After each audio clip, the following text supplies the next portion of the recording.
The taste of dirt and copper filled her mouth, and she could not tell any more which was the soil of the borderlands and which was the blood leaking from the split in her lower lip. Her knees had gone numb 2 miles back. The pup tucked against her chest had stopped whimpering 10 minutes ago, and that silence was worse than any scream she had ever heard in the breeding wards of the Ashenmoor pack. She pressed her cracked fingers against his tiny ribcage and felt it.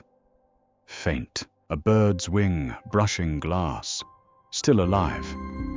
She kept crawling. The border fence between Ashenmoor territory and the Blackvale Kingdom was not a fence at all, but a line of black ironwood trees, their roots woven so tightly together that not even rabbits could pass. But rabbits did not know about the drainage culvert that ran beneath the eastern ridge, the one she had memorized 3 years ago, while scrubbing the latrine trenches near the border patrol station. She had watched the water flow south through a pipe no wider than a barrel, and thought in the idle way of someone who expected nothing from life that a small enough body could fit through there. She had been right. Her shoulders had scraped the rusted metal so hard that her coat hung in strips. The pup she carried in a sling, made from her own torn undershirt, pressed to her collarbone, where he could feel her heartbeat. His name was Wren. He was 7 weeks old. He was not hers.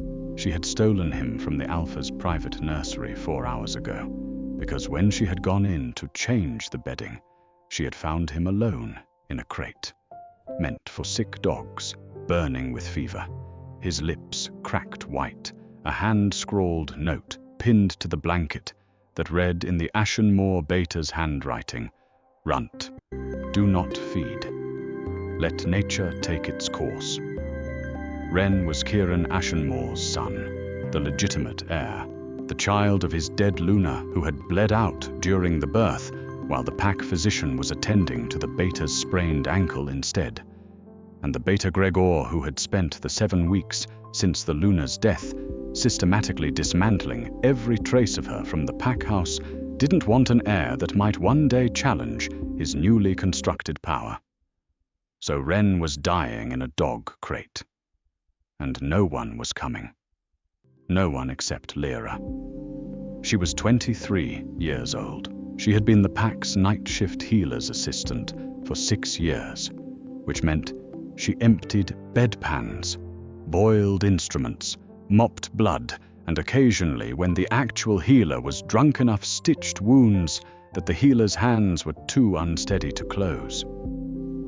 She had no wolf. Her shift had never come. At 13, when every other pup in her age group had shifted for the first time, in the moonlit clearing behind the pack house, Lyra had stood in the center of the circle, shaking, waiting while nothing happened. The pack had watched.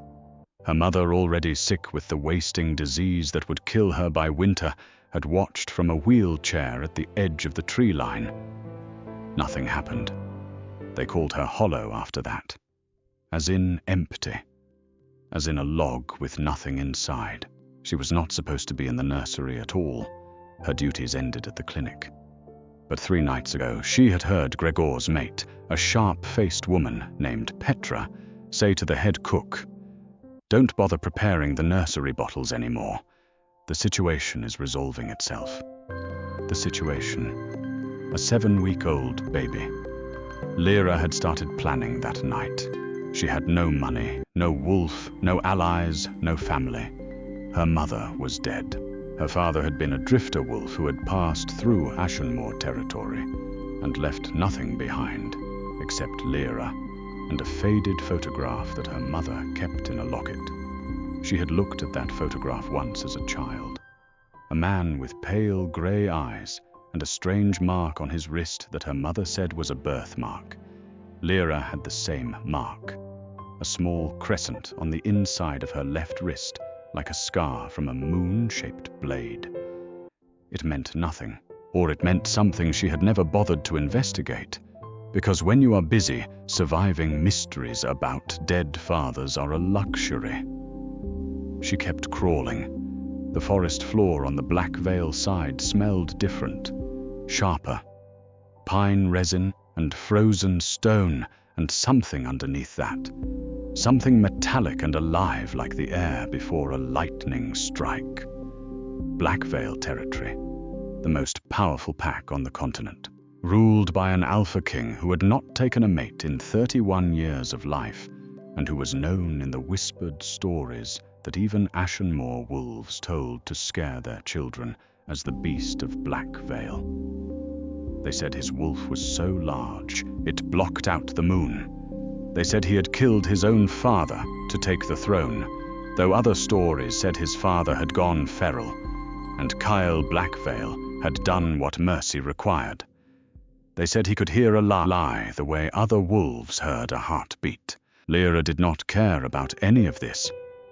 She cared that Blackvale had a healer, a real one, a wolf named Maren, who was famous across 3 territories for saving pups that other healers had given up on.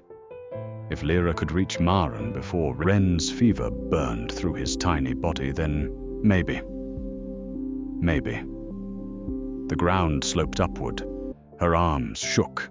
She had not eaten in 2 days because Petra had cut her rations again, claiming that wolves who could not shift did not need full portions. Her stomach had passed the point of cramping and settled into a low, constant ache that felt like a stone lodged beneath her ribs. Her vision kept going grey at the edges, the trees smearing into watercolor shapes. She bit the inside of her cheek until she tasted fresh blood, and the pain brought the world back into focus. Ren made a sound, a thin, reedy whine like a kitten mewing through a closed door. "I know," she whispered. Her voice was raw. "I know. Stay with me." She crested the ridge and the trees opened into a clearing. Moonlight poured through the gap in the canopy like milk into a bowl, and in that light, she saw the Border Patrol station. A stone building with a thatched roof, smoke rising from a chimney, a wooden post out front, with the Black Vale sigil carved into it. A black wolf with amber eyes, mouth open, teeth bared. She was supposed to feel fear. This was enemy territory. Ashenmoor and Black Vale had not been at war exactly, but the relationship was the kind where ambassadors spoke in clipped sentences, and border wolves sometimes came back with new scars. An Ashenmoor Omega crawling into Black Vale territory in the middle of the night would be treated as a spy or an invader, or simply an inconvenience to be disposed of. But Ren's breathing had changed, shallow, stuttering, the spaces between breaths growing longer. She stood up, or tried to. Her legs buckled, and she caught herself on a birch tree, the bark peeling under her fingers like wet paper. She adjusted the sling, making sure Ren's face was clear, making sure air could reach him. And she walked, stumbling, dragging her left foot, which she was fairly certain she had broken sometime during the crawl through the culvert. Each step sent a bright, hot wire of pain from her ankle to her hip. She made it to the door of the patrol station. She knocked. The sound was barely audible, her knuckles scraping wood. She tried again, harder, and the door swung open. The wolf who answered was enormous.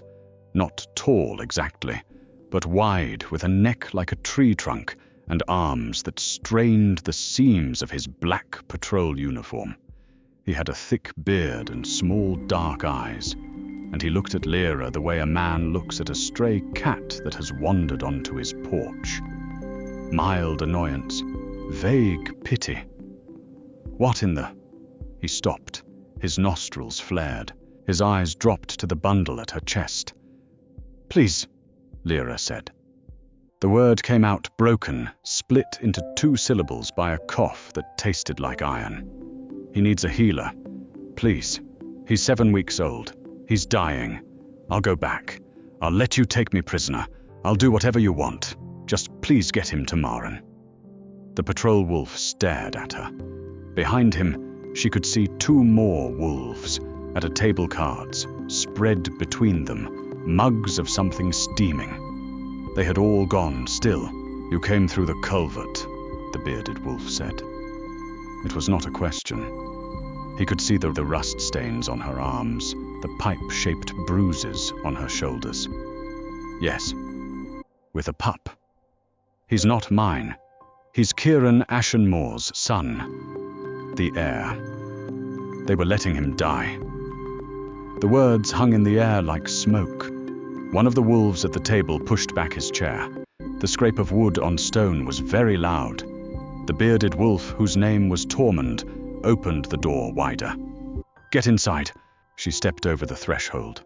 The warmth of the fire hit her like a wall, and her body, which had been running on nothing but adrenaline and desperation for hours, simply stopped. Her knees buckled. Tormund caught her with one arm, and she felt the impossible gentleness of a large man who understood that the thing he was holding was breakable. "Easy," he said. Ren cried. A real cry, not the reedy whine from before, but a full-throated infant wail that filled the small station. Lyra pulled back the sling, and in the firelight the pup's face was flushed red with fever. His tiny fists clenched his mouth open. "He's burning up," Tormund said. He pressed 2 fingers against Ren's forehead and pulled them back as if he had touched a stove. "Marcus, radio the main house. Tell them we need Maren at the eastern station. It's 3 a.m, Tor. I don't care if it's the second coming of the moon goddess. Radio the main house, now." Marcus moved to the communication equipment. The second wolf, a younger man with a fresh scar across his chin, brought Lyra a cup of water. She drank. The water was cold and clean and tasted like mineral rock, and it was the most extraordinary thing she had ever put in her mouth.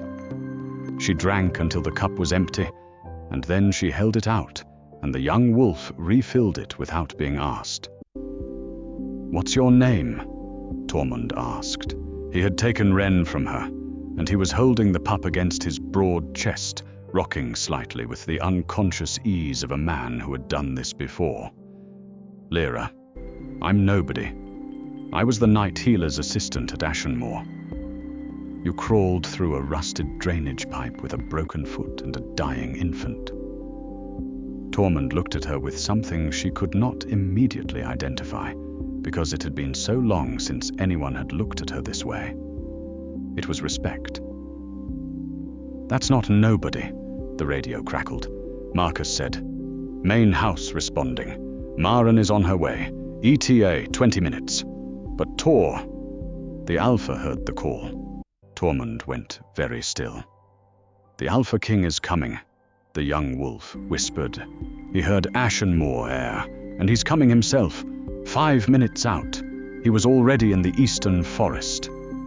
Lyra's blood, which had just started to warm in the heat of the fire, went cold again. Kyle Blackveil, the beast. Coming here. In 5 minutes. She looked at Ren in Tormund's arms. The pup's cry had faded to a weak panting. His eyes were half closed. His skin had gone from red to an ashy grey that made her stomach drop. "Please," she said to no one to the universe. "Please, just let him live. I don't care what happens to me." Tormund looked at her with that steady gaze. "Nothing is going to happen to you." She wanted to believe him. She had spent 6 years in a pack that treated her like furniture, and before that, 7 years as a motherless child that the pack raised out of obligation and resentment. She did not believe kind words. She believed actions, and the action she was watching a battle-hardened border wolf rocking a dying enemy pup against his chest that she believed. The door opened without a knock. The cold came in first, not the cold of winter, but something older and deeper, a cold that came from the presence of something so powerful that the air itself contracted. The fire in the hearth actually dimmed the flames, pulling inward, as if trying not to be noticed. He filled the doorframe. That was the first thing she registered.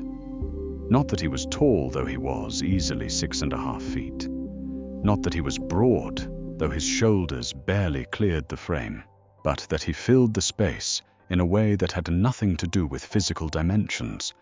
The room shrank around him. Gravity shifted. She felt her wolf. No, she did not have a wolf. But she felt something. Deep in her chest, in the hollow place where her wolf should have been.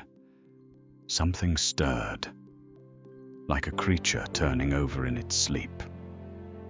Kyle Blackveil stepped into the patrol station, and Lyra forgot how to breathe.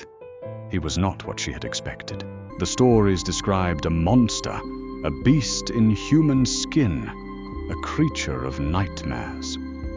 And yes, there was something predatory about him, something in the way he moved that suggested a very large, very dangerous animal wearing a man as a costume. His jaw was sharp enough to cut paper. A scar ran from his left temple to his chin, pale against dark skin, bisecting his cheekbone. His hair was black, cropped short, military close. His eyes were amber, not brown, not gold. Amber, the exact color of pine resin held up to firelight, and they were looking at her. Not at Tormund, not at the pup. At her. He stopped moving. In the middle of the room, 4 feet from where she sat in the wooden chair with her broken foot propped on a stool, the Alpha King of Blackveil stopped moving the way a river stops flowing. Completely. Impossible. His nostrils flared. His pupils dilated, the amber irises shrinking to thin rings around black. His hands, which had been at his sides, curled into fists so tight that his knuckles cracked. "Mine," he said. The word came out low.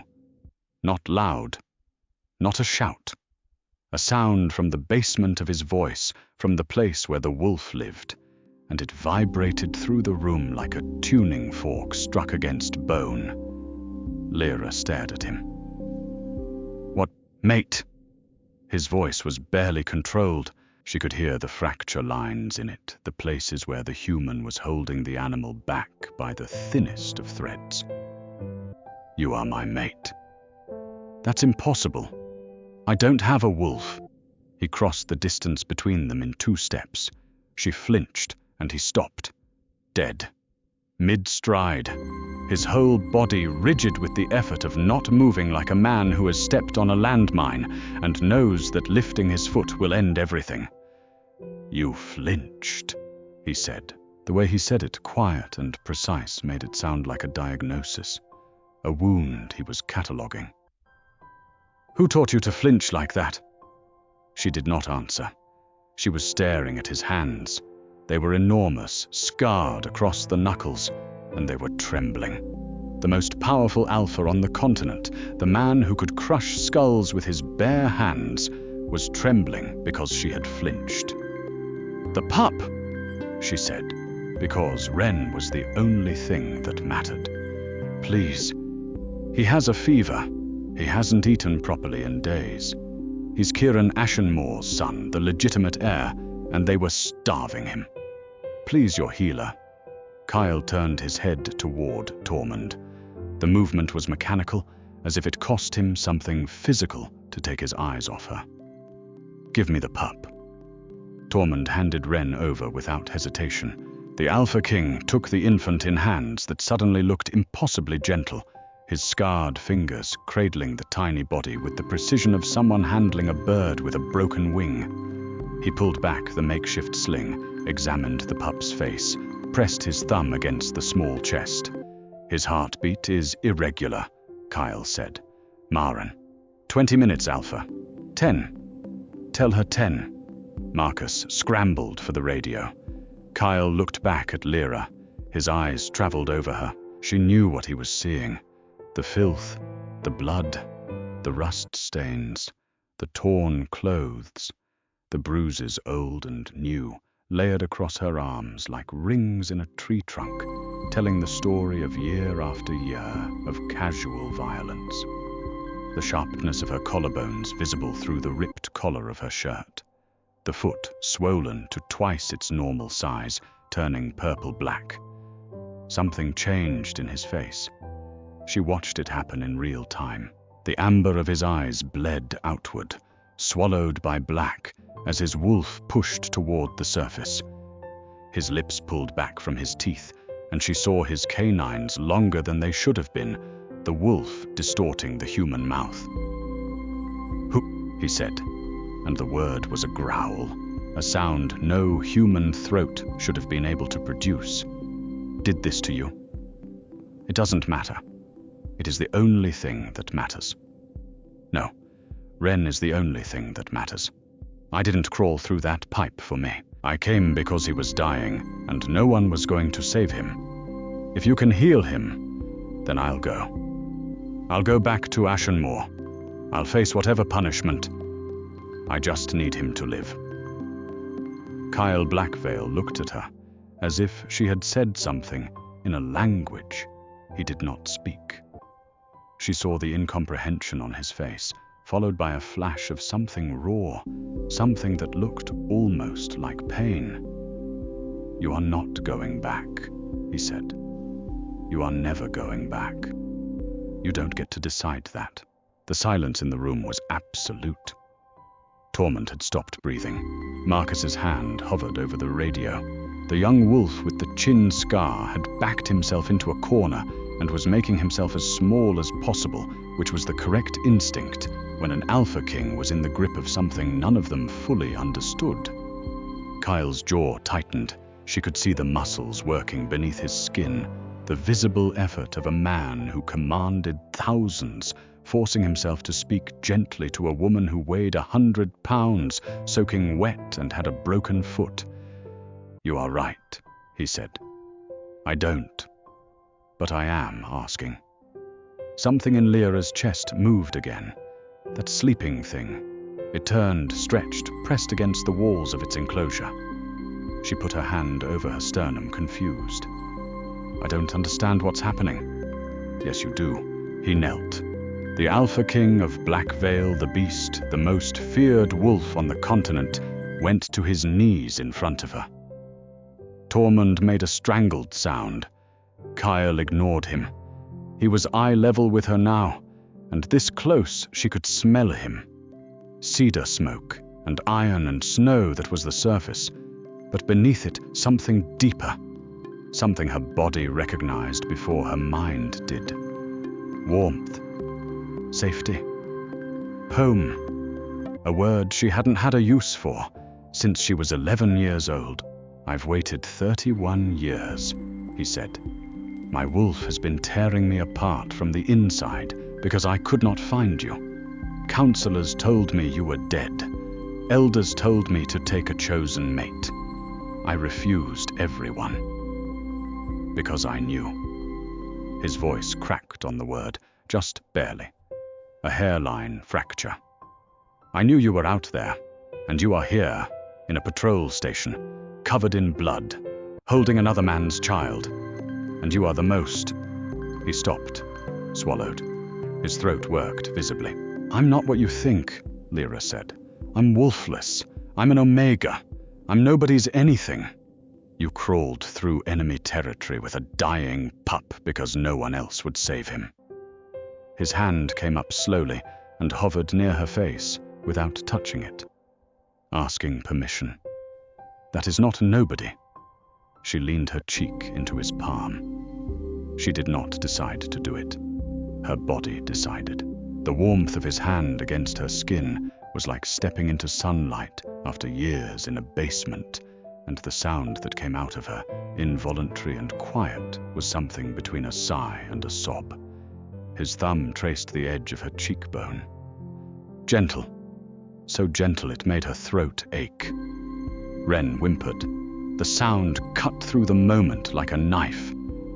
Lyra pulled back. "The pup, please." Kyle nodded once. He stood and the alpha was back, the softness locked away behind command. Tormund, take them both to the main house, my quarters. Have the fire lit and food brought. Clean clothes, healing supplies, water. Your quarters, Alpha. Did I stutter? No, Alpha. The healer meets us there. No one else enters. No one touches her. If anyone so much as speaks to her with the wrong tone, they answer to me personally. He looked at Lyra. Can you walk? I've been walking. He made a sound that might have been a laugh in another life. Stubborn. That's one word for it. He picked her up. She expected roughness because that was all she knew. But he lifted her the way you lift something you are afraid of breaking. One arm beneath her knees, one behind her back.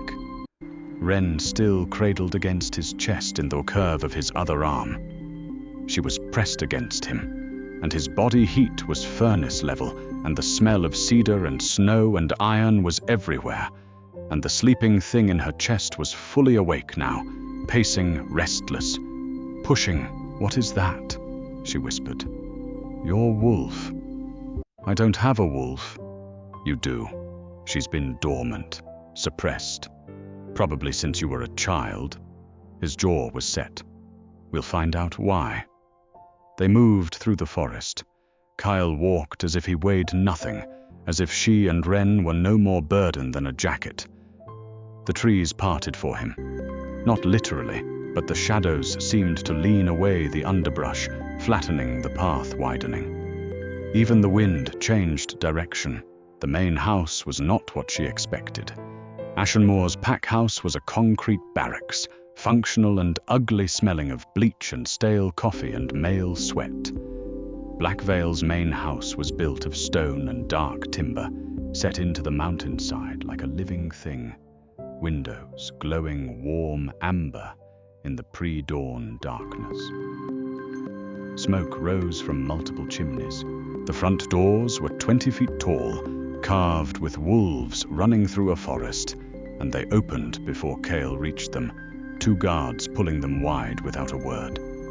The interior smelled like beeswax and burning pine, and faintly something baking. Bread. The stone floors were covered with thick, woven rugs in deep reds and blues. A staircase wound upward into darkness. Mar and Kyle barked, and a door opened on the second landing, and a woman appeared who was not at all what Lyra had imagined.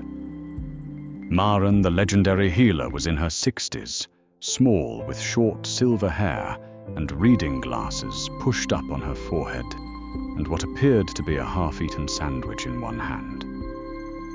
You woke me up for this, you'd better have a good... She stopped. Her eyes went to the pup in Cale's arms, then to Lyra. Professional assessment, rapid and thorough. Bring them both to the healing room, now. The next hour was a blur of warm water and gentle hands, and Marin's voice, which was sharp and no nonsense, and exactly what a good healer's voice should be. She took Ren first, because Lyra insisted, and Lyra watched from a cot as Maren unwrapped the infant, examined him with quick shore movements, muttered in medical terminology that Lyra mostly understood from her years as an assistant. Dehydration, malnutrition, fever from an untreated ear infection. This child has been neglected for weeks. Maren looked up at Cale, who stood in the doorway, filling it again, his face carved from stone. He's an alpha pup. He's Kieran Ashenmoor's heir.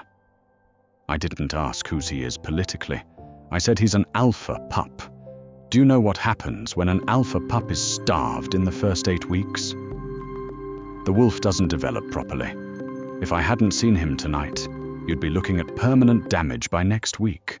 The sound Kyle made was subterranean, a rumble that Lyra felt in her bones. Maren was already working. An IV for hydration, something in a syringe that she injected into Ren's tiny thigh with apologetic efficiency, while the pup screamed. Antibiotics, nutrients. Within 30 minutes, Ren was drinking from a bottle that Maren prepared with a formula that smelled like warm milk and something herbal, and his color was coming back, the ashy gray fading to pink. Lyra cried. She had not cried in years.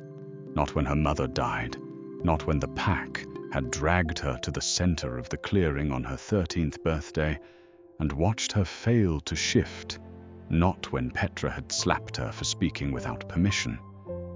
But watching Ren drink, watching his tiny hands clutch the bottle, watching his eyes focus and his breathing steady, she cried.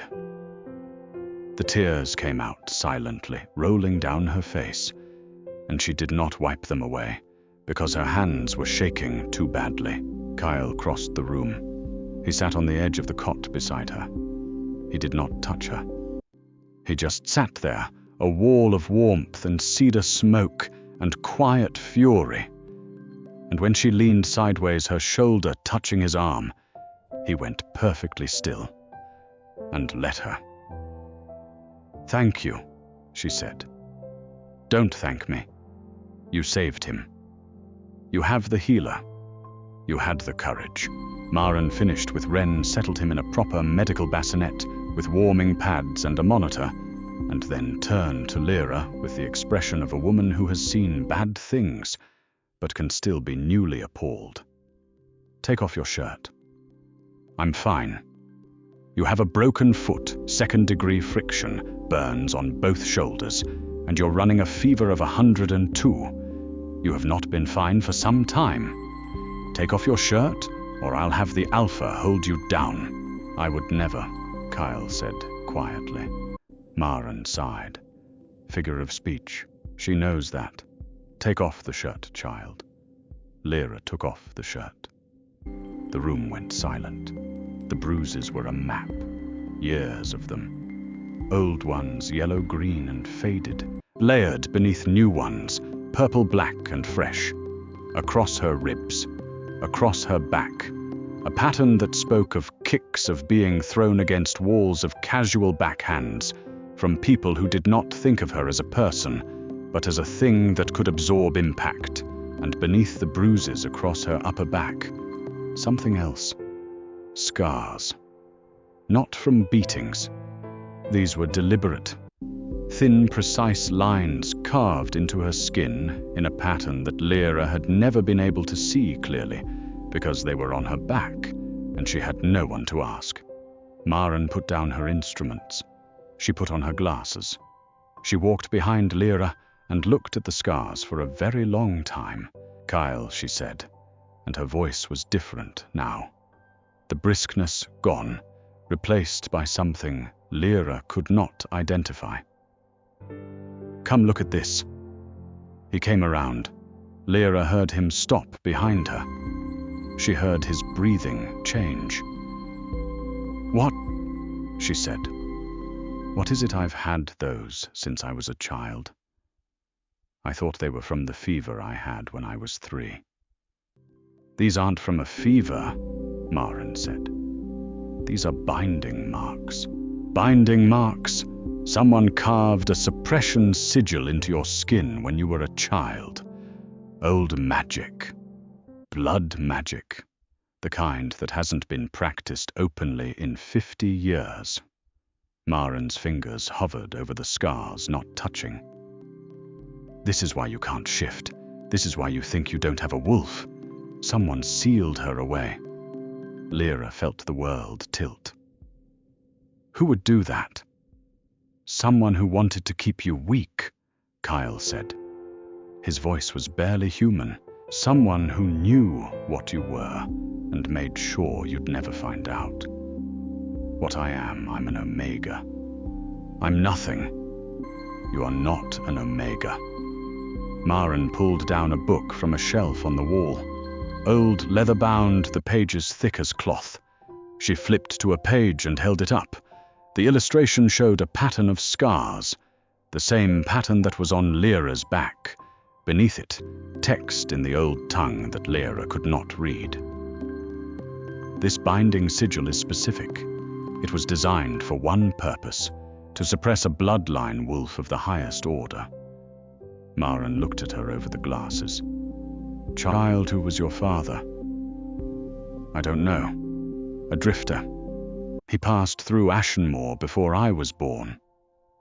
Did he leave anything behind? Any identifying mark?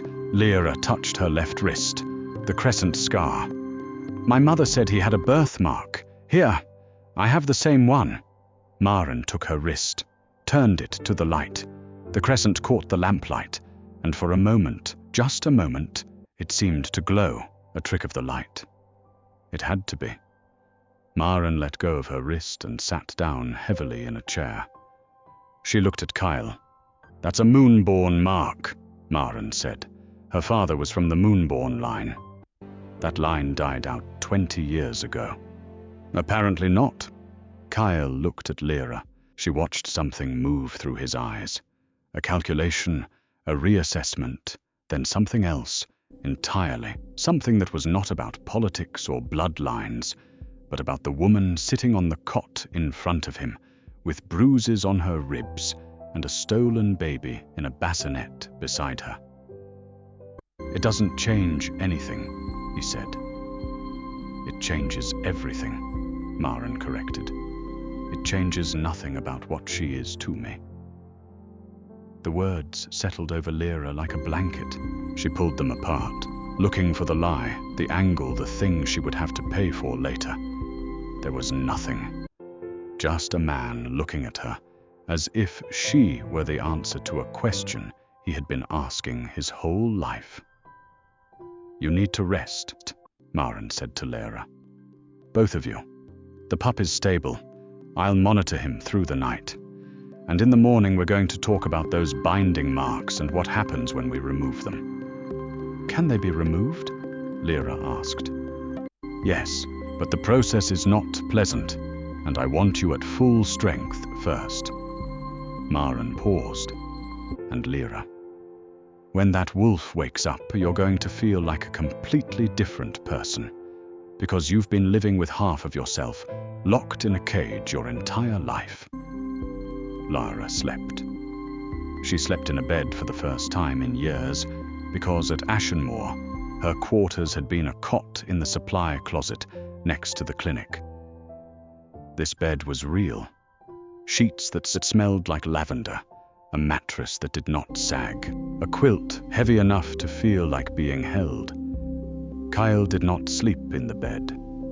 She learned later that he had sat in the chair by the door all night awake, watching the hallway, guarding. She woke at noon to the sound of Wren crying, and this time it was a healthy cry, a hungry cry, the kind of cry that meant life and demand, and the absolute certainty of an infant that someone should come. She was out of the bed before she was fully conscious, her broken foot hitting the floor, and the pain was a white flash, but she was already moving toward the bassinet. Kyle was there. He had Wren in his arms, and he was heating a bottle over a small burner, testing the temperature on his wrist, with the casual competence of a man who had done this before, and Lyra stopped in the doorway and watched because the image was so far from anything she had expected that her brain couldn't integrate it. The Alpha King of Black Veil, the beast, heating formula, testing it on his wrist. Sit down, he said, without turning around. Your foot. How did you know I was standing? I know where you are at every moment. It's not a choice. Sit down. She sat. He brought her the bottle and the baby. She fed Wren, and the pup ate with the ferocious concentration of an infant who had learned that food was not guaranteed, and Lyra understood that feeling in her bones. I need to tell you something, Kyle said. He was leaning against the wall across from her, arms crossed, and she could see the effort it was costing him not to come closer. Ashenmoor knows the pup is gone.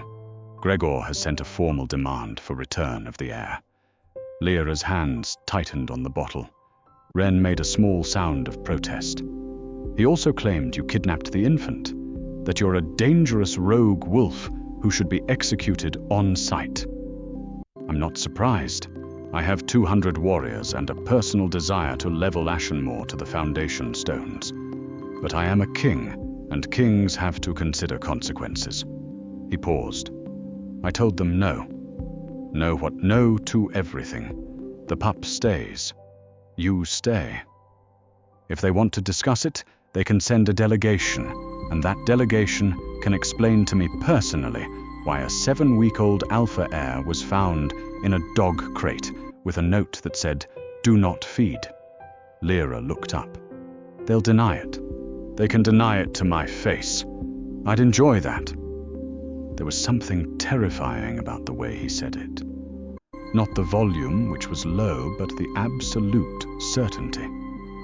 This was a man who had been wanting an excuse to hold Ashenmoor accountable, and Lyra and Ren had handed it to him, wrapped in a dirty undershirt.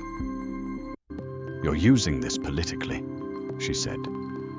He looked at her.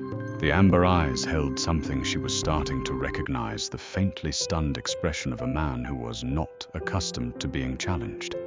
Yes, he said. I'm also using it because a baby was being murdered, and the woman who saved him is my mate.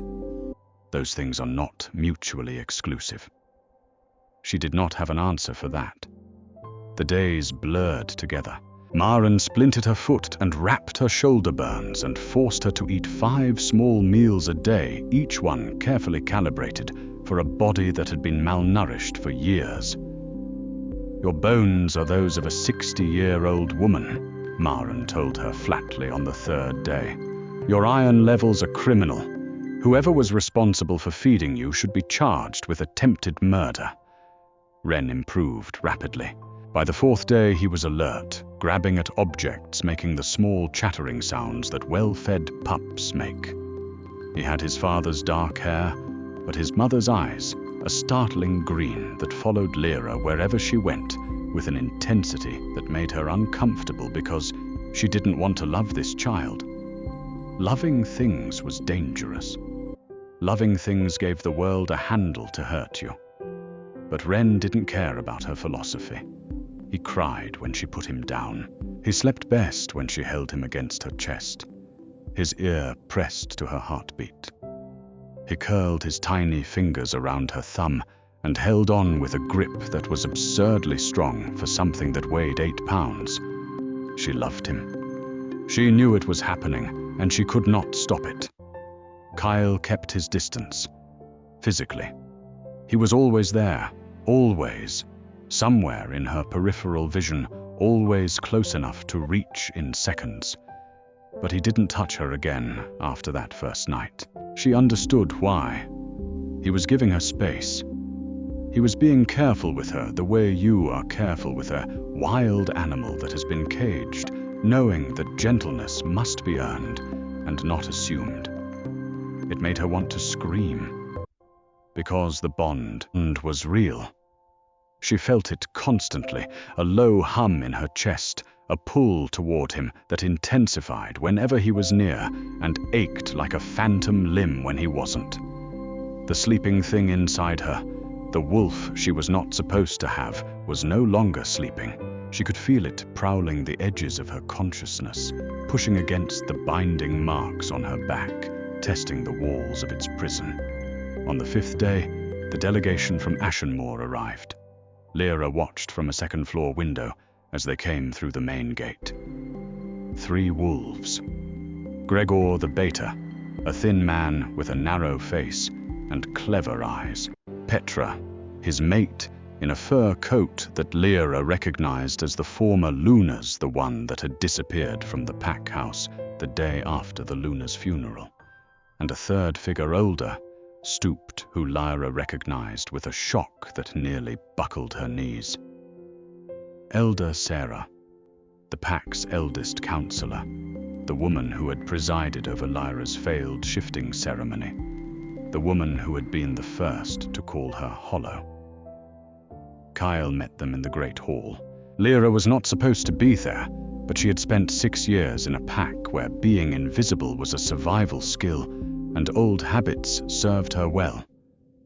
She found a servants' corridor that overlooked the hall through a latticed screen, and settled there with Wren in her arms, watching.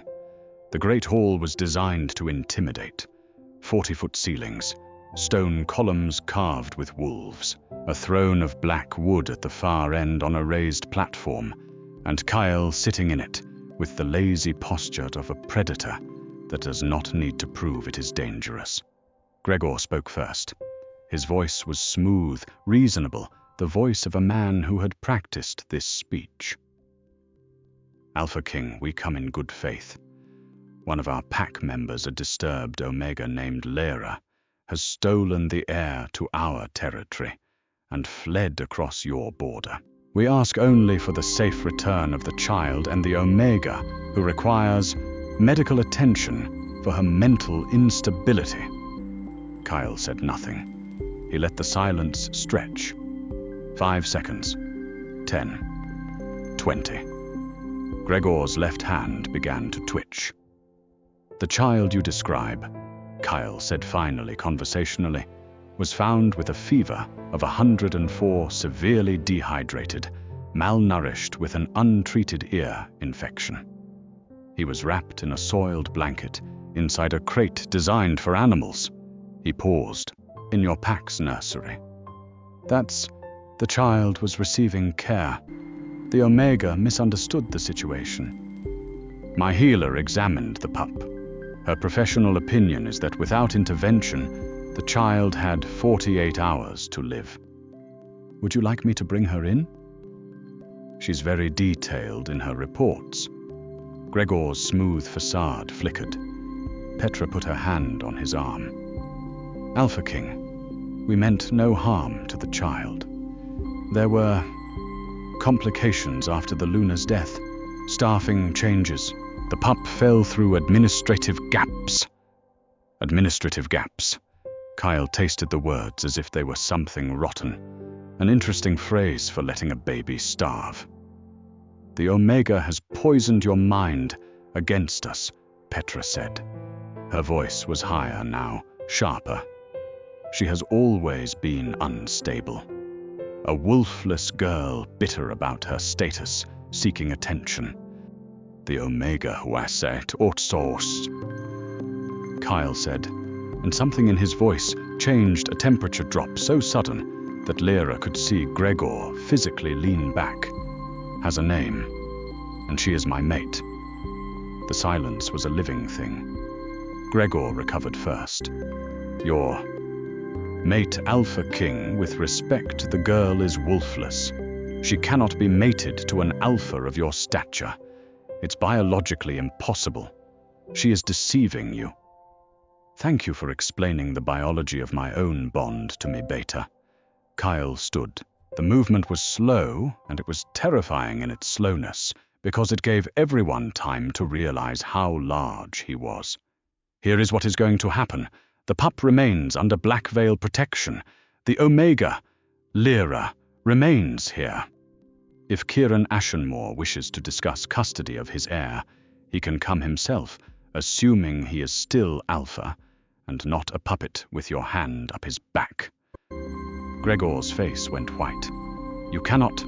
I have. What I'd like to discuss now, Beta, is why a pup was being starved in your territory, and why the only person who tried to save him was the one you called mentally unstable.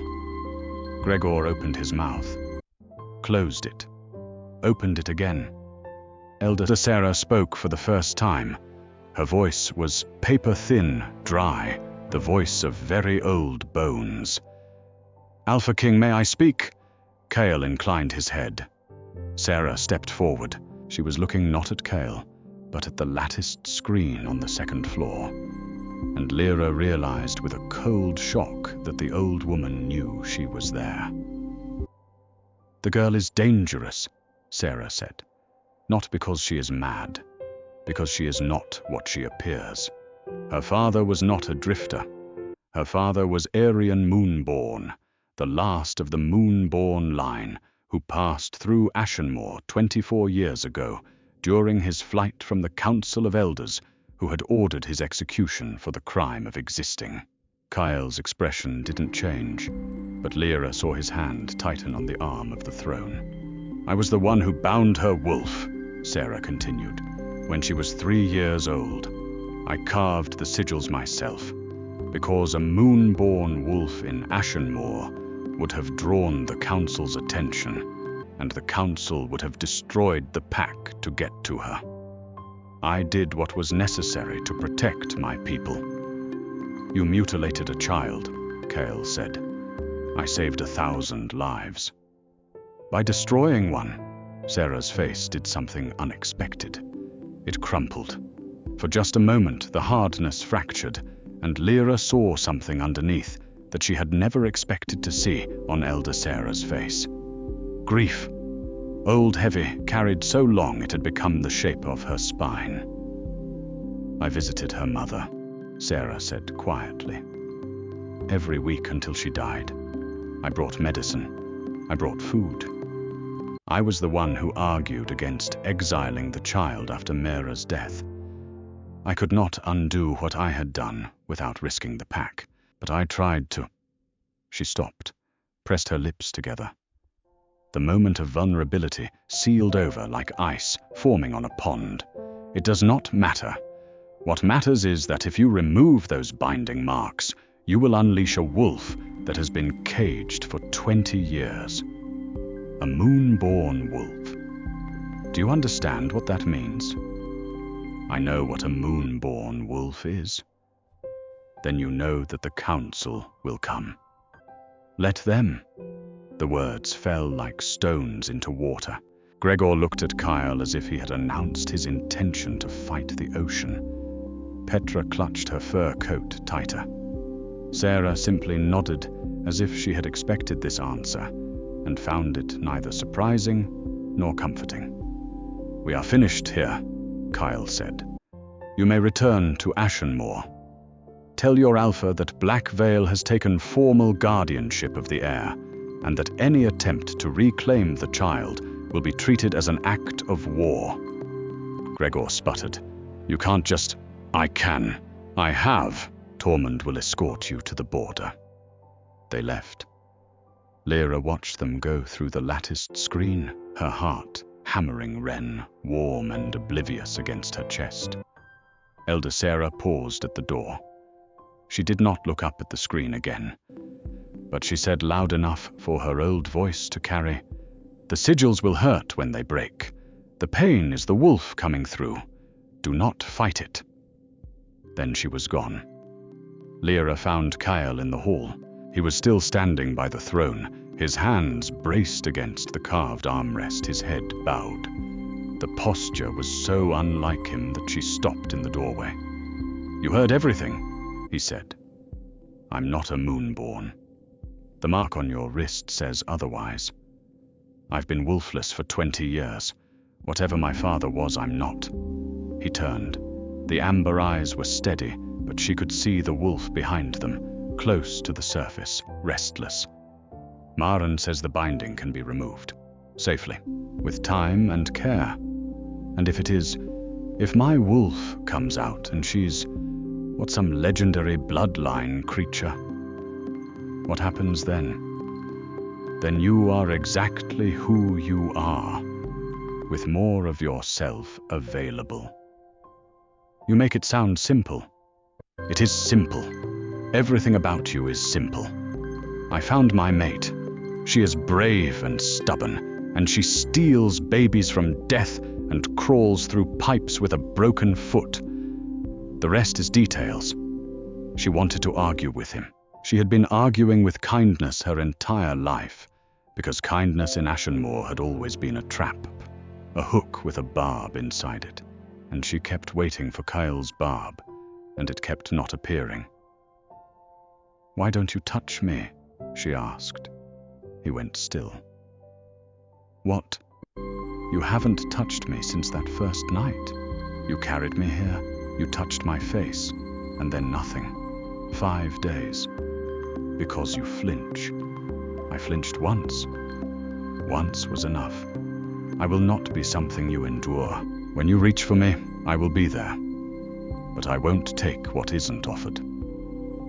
She stood in the doorway of the great hall of Blackvale, holding another man's child, wearing borrowed clothes that smelled like lavender, with binding marks carved into her back, and a wolf she did not know howling silently inside her chest. And she looked at the most powerful man on the continent, and she reached out her hand. He took it. His fingers closed around hers, and the bond blazed, a physical sensation, heat and light, and a rightness so profound it was almost painful. His breath caught. She heard it. The Alpha King of Blackvale catching his breath because a wolfless girl held his hand. "There," she said. "I'm reaching." He pulled her close. Not rough, not sudden, but inevitable, like gravity, like the tide. His arms came around her, careful of the bruises, careful of the pup between them. And he held her. And she felt, for the first time in 20 years, the walls she had built to survive begin to crack. "I'm going to remove the binding marks," she said into his chest. "When you're ready. Tomorrow." "That's not ready, that's impatient." "Kyle." He pulled back enough to look at her. His mouth twitched, not quite a smile, but the ghost of one, the memory of what his face might do if it remembered how. "Tomorrow," he agreed. Tomorrow came, and with it Maren carrying a leather case of instruments and an expression that suggested she had not slept and blamed Lyra personally. The process, Maren explained, laying out her tools on a cloth beside the healing room cot, is essentially the reverse of the original carving. The sigils are layered. Each one must be broken individually. There are 7. When each one breaks, you will feel your wolf push forward. It will be painful, intensely so. I can mitigate some of it, but not all. I understand. Do you? Because the last time a binding was removed from a moon-born wolf, the wolf nearly destroyed the healing room. Then maybe do it outside. Maren looked at her, the ghost of an approving smile. I like you. Don't make me regret that. Lie on your stomach. Kyle was in the room. He had positioned himself in the chair nearest the cot, close enough that Lyra could reach out and touch him if she needed to. His face was expressionless. His eyes were not. Maren began. The first sigil broke like glass. Lyra felt it shatter somewhere deep inside her body, not in her back where the scar was, but in her chest in the hollow place, and the pain was blinding, white-hot, a wire pulled through her spine. She gripped the edge of the cot and did not scream. She had been trained not to scream. Years of beatings had taught her to swallow sound. Breathe, Maren said. The second sigil, the third. Each one worse than the last, because each one released more of the wolf, and the wolf was angry. 20 years of captivity, and she was raging against the walls, and Lyra could feel her now not as a sleeping thing, but as a force, a presence, a second consciousness pressing against the inside of her skull with a fury that was almost exhilarating. The fourth sigil broke, and Lyra screamed. The sound was not human. It came from her throat and from somewhere else, somewhere deeper, and the windows of the healing room cracked, all of them, simultaneously. The glass did not shatter, but it webbed fine lines, spreading outward like frost. Kyle was on his feet. Maren held up a hand. Sit down. She's fine. She is not fine. She is doing exactly what she's supposed to do. Sit. Down. He sat. His hands were gripping his own thighs, hard enough that his knuckles were white. The fifth sigil. The sixth. Lyra's vision went silver, then gold, then a color she did not have a name for, a color that existed only in the space between wolf and human. She could feel her bones shifting. Not a full shift, not yet, but the preparation for one. Her body remembering something it had been denied for 20 years. "Last one," Maren said. Her voice was very far away. "This is the primary seal. When it breaks, your wolf will come through. Don't fight her. Don't try to control her. Let her come." The seventh sigil broke. The world split open. Lyra felt her body come apart and reassemble. Not painfully, not anymore, but with a terrible rightness, like a dislocated joint popping back into its socket. Her spine extended. Her hands changed. Her senses exploded outward, and suddenly she could hear Kyle's heartbeat from across the room, fast and hard, could smell the herbs in Maren's kit, the lavender on the sheets, the pine resin on the window frames, the snow on the mountain, the deer in the forest 3 miles away.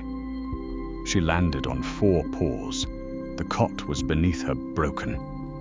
The healing room suddenly felt small. She was large, much larger than an Omega wolf should be. She could see her own shadow on the wall thrown by the lamp, and it filled the room. Her fur was silver white, the color of the moon on water. And when she turned her head, she caught her own reflection in the cracked window. Eyes the colors of moonlight. Not amber, not gold. Silver. Luminous. Maren had backed against the wall. Not in fear, but in awe. "Moon goddess, protect us," she whispered. Kyle stood slowly. He looked at the wolf, and the wolf looked at him. And something passed between them that was beyond language, beyond human comprehension. The bond which had been a hum became a roar, not painful, overwhelming. A connection so deep it felt like having a second heart. The wolf walked toward him. Her steps cracked the stone floor. She pressed her massive head against his chest, and he put his hands in the silver fur and held on, and Lyra, somewhere inside, the wolf felt tears she could not shed in this form. She shifted back.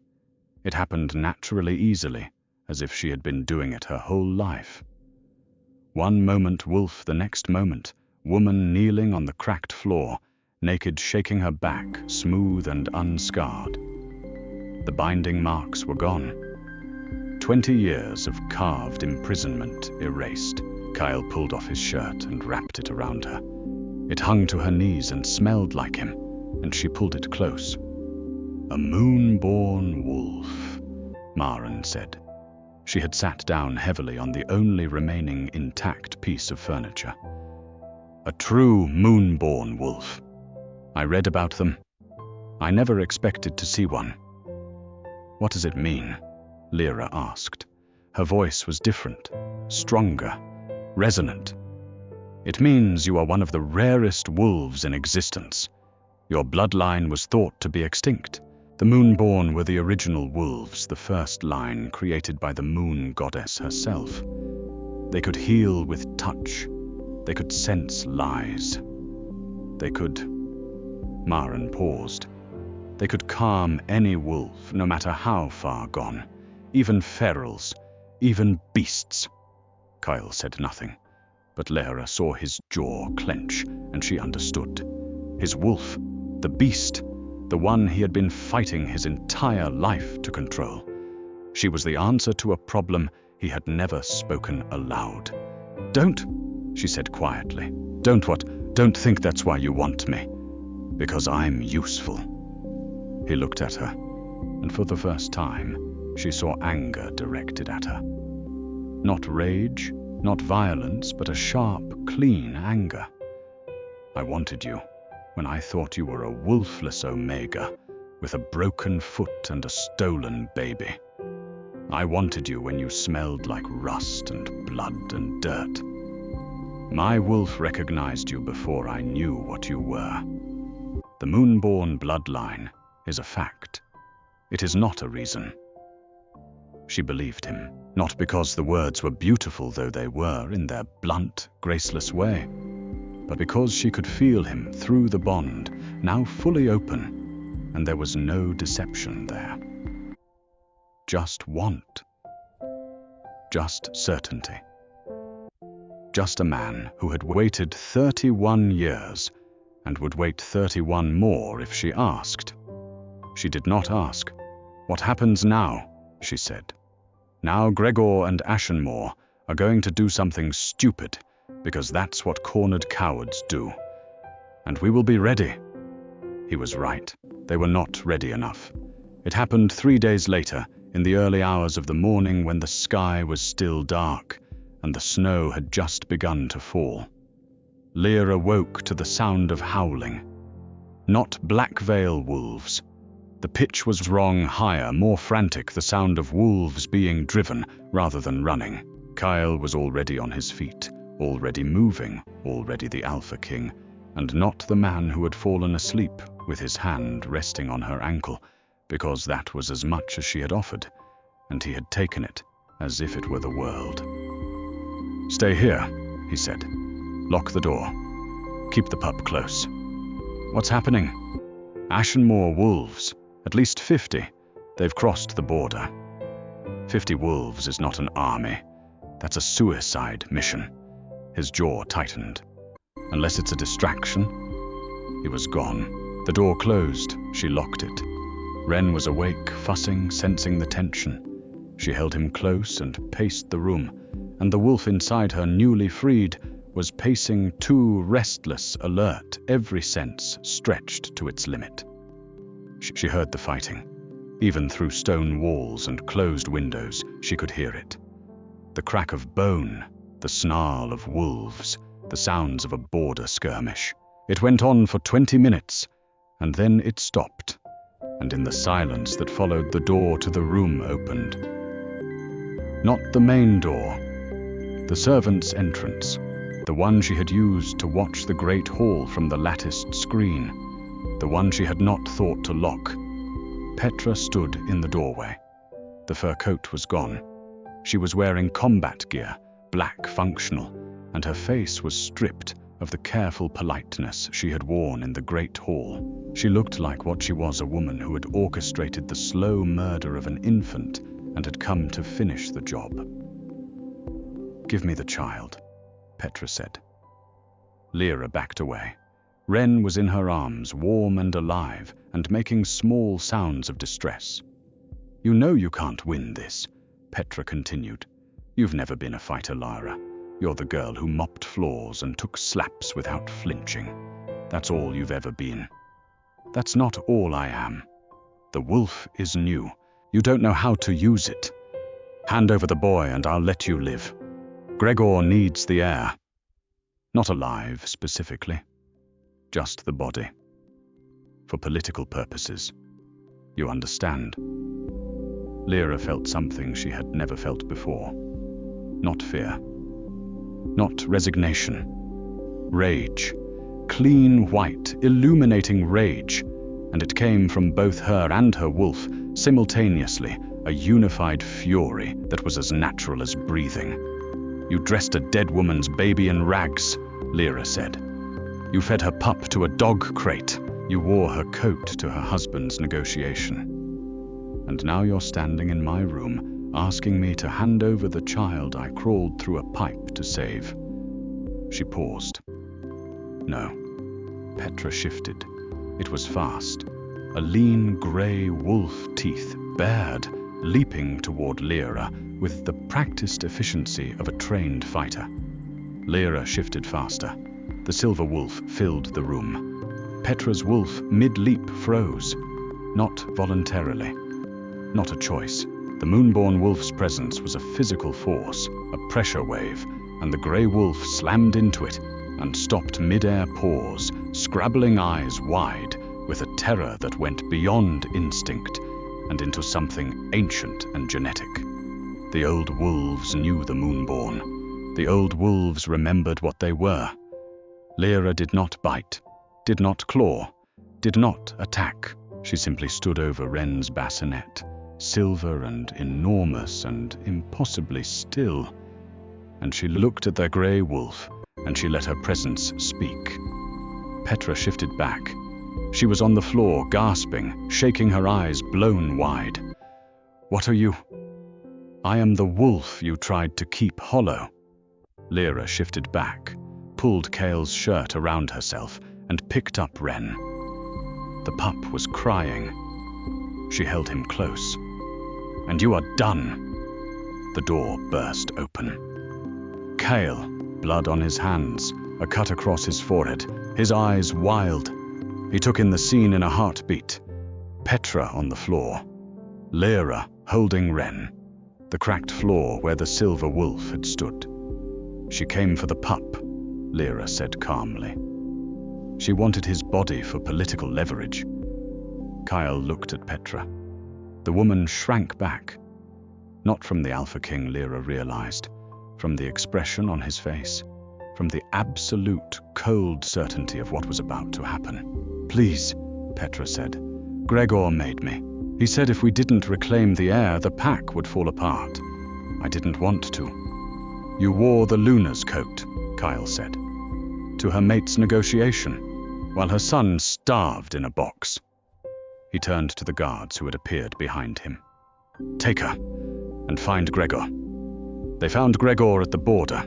The distraction had failed, and the beta was trying to retreat with the remaining Ashenmoor wolves. Blackveil patrols had him surrounded. He was dragged to the Great Hall in chains, along with 12 Ashenmoor wolves who had participated in the incursion. The trial, if it could be called that, took place at dawn. The Great Hall was full. Every Blackveil wolf who could attend was present, lining the walls, filling the balconies. Lyra stood beside the throne. Kyle had not asked her to. She had walked there herself, holding Ren, and he had looked at her with an expression that she was starting to understand was his version of joy. Gregor knelt before the throne in chains. He looked smaller than she remembered. The cleverness in his eyes had curdled into something sour and desperate. "Beta Gregor of Ashenmoor," Kyle said, and his voice carried to every corner of the hall. "You stand accused of attempted murder, of an infant heir conspiracy to seize power through the death of a child, violation of Blackveil borders, and assault on this territory's protectorate. Ashenmoor does not recognize Blackveil's protectorate over our heir. Ashenmoor's recognition is not required. The evidence stands. Your own mate confessed." He paused. "What do you have to say?" Gregor looked up. His eyes found Lyra. For a moment, something flickered there. Not remorse exactly. Something closer to bewilderment. "She was nothing," he said. "She mopped floors. She couldn't shift. How was I supposed to know she was?" "You weren't supposed to know what she was. You were supposed to not starve a baby." Gregor's mouth opened, closed. "Kieran Ashenmoor has been contacted," Kyle continued. "He has renounced his claim to the heir in exchange for Blackveil's assurance that the child will be raised and protected. He also renounced his position as Alpha of Ashenmoor, effective immediately, citing his failure to protect his own son." The words were clinical, factual. They landed like hammer blows. Ashenmoor is without an alpha, without a beta, without an heir. The Council of Packs will determine its fate. Gregor's face crumbled, not into tears, into the kind of blankness that comes when a man realizes that the story he has been telling himself, the one where he is the protagonist, the clever survivor, the man who did what was necessary, is over. "You are sentenced to exile," Kyle said. "Stripped of rank, stripped of pack bonds, stripped of territory. You will be escorted to the neutral lands. If you are found within any pack territory, again the sentence is death. Exile. For a wolf, worse than death. A slow dissolution of everything that made them who they were." Gregor's head dropped, or his chains clinked against the stone. Petra received the same sentence. She wept. Gregor did not look at her.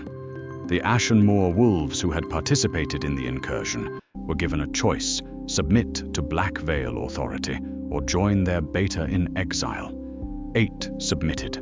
4 chose exile, and Lyra watched them leave through the great gates with an emotion she hadn't expected. Not satisfaction, not vindication. Something quieter and more complicated. The end of a chapter she had not chosen to write. That evening, Kyle found her on the balcony of his quarters. Wren was asleep in the bassinet, inside, warm and fed and alive. The snow had stopped.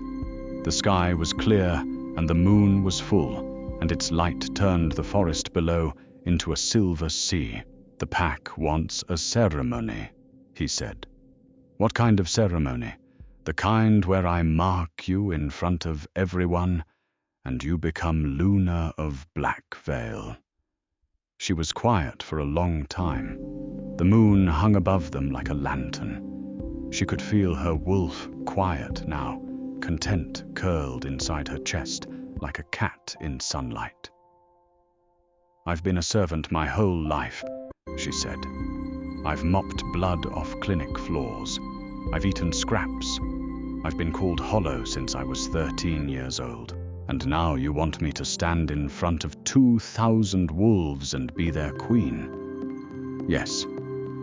"You're not worried I'll embarrass you?" He leaned against the railing beside her, close, not touching, because he still waited for her, always. "You crawled through a pipe with a broken foot to save a child that wasn't yours. You stood down a trained fighter without throwing a single blow. You looked me in the eye and told me I don't get to decide your fate while I was standing in my own throne room." He paused. "I have never been less worried about anything in my life." She laughed. It came out rusty and unused, a sound she barely recognized, and his head turned sharply, and she saw the look on his face, the way his eyes widened, the way his lips parted, as if the sound of her laughter was something he planned to spend the rest of his life collecting. "Fine," she said. "But I'm not wearing white. I'll look like a ghost. Wear whatever you want. Wear my shirt. I don't care. Just be there." The ceremony took place 3 days later in the great hall under the full moon that poured through the enormous skylight in the ceiling that Lyra had not noticed before. 2,000 wolves filled the hall and the courtyard beyond. Tormund stood at the front in a formal uniform that looked uncomfortable on him. Maren sat in a chair to the side. Wren on her lap, because she had declared herself the pup's medical guardian, and no one, including the Alpha King, had challenged this. Lyra wore dark blue. A dress that Maren had procured from somewhere simple fitted the color of a midnight sky. Her hair was down, brushing her shoulders, and the crescent mark on her wrist was visible, glowing faintly in the moonlight. Kyle stood at the front of the hall. Black formal wear, the scar on his face catching the light. He watched her walk toward him, and his face did something she had never seen it do before. It broke open. The careful control, the alpha mask, the king's composure, all of it fell away. And what was underneath was raw and vulnerable and absolutely terrified, and she understood in that moment that the most powerful man on the continent was afraid she would change her mind. She reached him. She took his hand. "I'm here," she said. "I know." The words were the old ones, the formal mating vows of the wolf packs, spoken in the ancient tongue.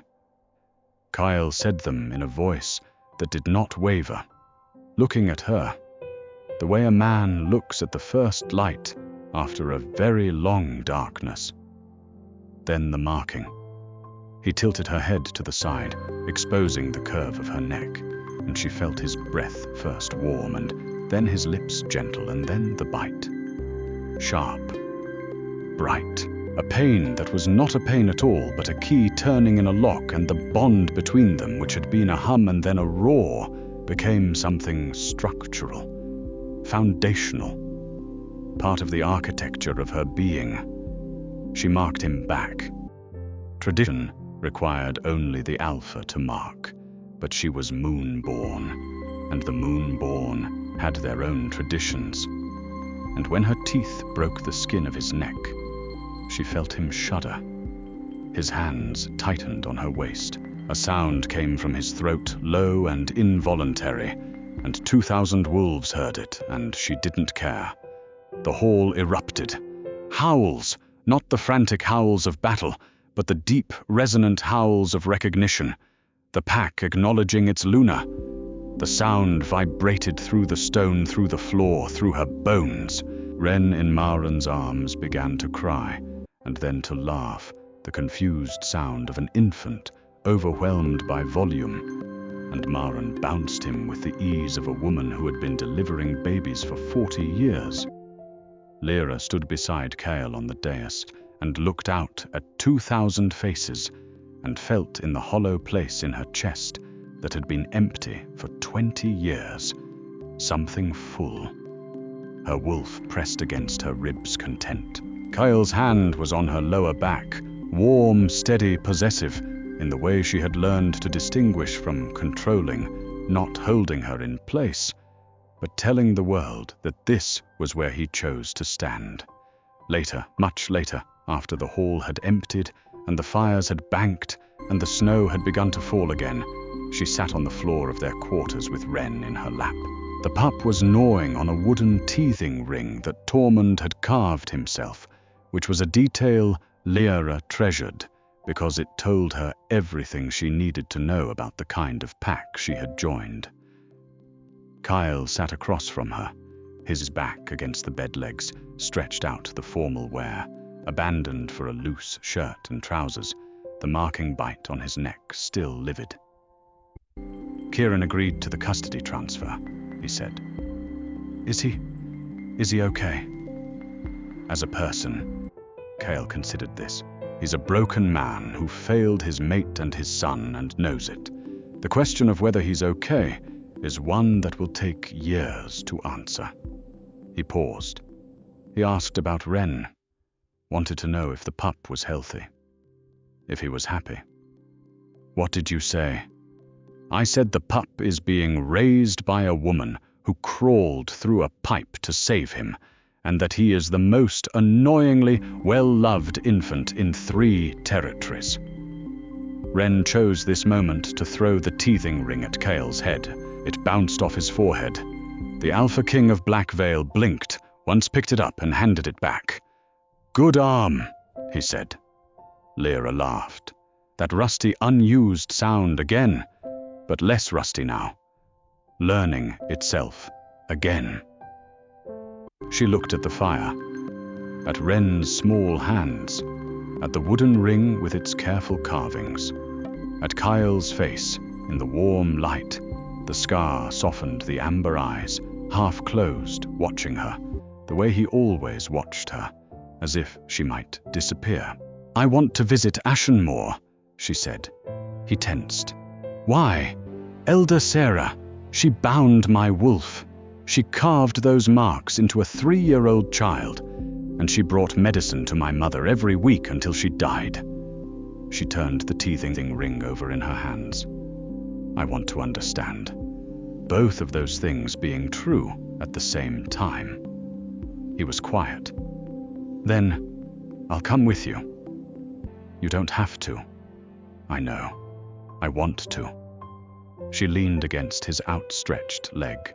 His hand came up and rested on her head, fingers threading through her hair, and Ren crawled into the space between them and fell asleep there, warm, safe, the small weight of him pressing against both their legs. Outside the window, the moon was setting behind the mountains. The last of its light touched the crescent mark on Lyra's wrist, and for a moment, just a moment, it glowed silver. Not brightly, not dramatically, just a small, steady pulse, like a heartbeat, like a promise, like a door that had been locked for 20 years finally standing open. She did not close it.